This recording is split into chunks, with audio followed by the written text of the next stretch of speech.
अरे ते वरचं आता आपण बघितलं बरोबर. ते पाणी ते भरल्यानंतर त्याचं पाणी खालच्या ह्याच्यामध्ये येते आणि हे पूर्ण भरल्यानंतर ह्याच्यातून जायला अजून एक खाली वाटे. बरं असं कार केलं असेल राजांनी मग त्यावेळेस? तूच सांग, मला एवढं काही जास्त माहिती नाही. भावा आता सांगतो तुला काय होता विषय की पाणी साठून कसं ठेवायचं. म्हणजे वरच्या धरणातलं भरलं की खालच्या धरणात, खालच्या धरणातलं भरलं की खालच्या धरणात. म्हणजे थोडक्यात असं म्हणता येईल की या ज्या अभ्यासावर आपली धरणं काम करतात. आता भावावर एक टाक आहे, ते ज्यावेळेस पूर्ण भरतं त्याची लेवल सरासरी भरली की वर जे काही पाणी येईल ते त्या तिथल्या नळीतून ह्या टाक्यात येतं.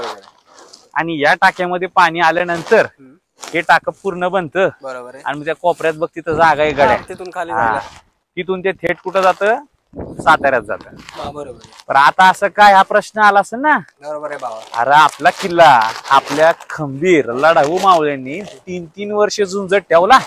त्या औरंग्याला दिल्ली सोडून शेवट महाराष्ट्रातच करायला लावला. अरे आपला राजांची युद्धनीती ही किल्ला टिकवायचा म्हणलं तर अन्न वस्त्र निवारा म्हणण्यापेक्षा म्हणजे असं म्हणायचंय की ऐक ना एक मिनिट, म्हणजे तुला असं म्हणायचंय की इथं वर्षभर जरी राहिलं तरी पाण्याची कमतरता भासली नाही पाहिजे. अंग कसं यालाच म्हणतात युद्धनीती. बरोबर. हा बी युद्धनीतीचा प्रकार झाला भावा. त्यावेळेस महाराजांचं डोकं ते डोकं, त्यांच्या डोक्याला कोण महाराज अरे अखंड हिंदुस्थानचं दैवत ते. बरोबर आहे. अक्षरशः जगातील पहिल्या 3 क्रमांकामध्ये अर्थव्यवस्था असणारे मुघल आणि पहिल्या 3 क्रमांकामध्ये येणारे सैन्य दळामध्ये म्हणजे डिफेन्स मध्ये सगळ्यात भारी असलेले मुघल.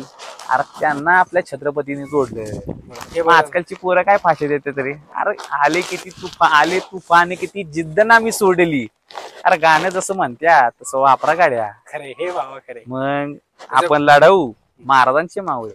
महाराजांकडून शिकले पाहिजे काहीतरी आजकालच्या तरुणांनी. बरोबर. आपण गड किल्ले का फिरतो, इथं एका एका गोष्टी शिकण्यासारखी गोष्ट आहे. बरोबर आहे. तबक तिथं दिसतंय का त्या दगडावर झाड उगवले बघ.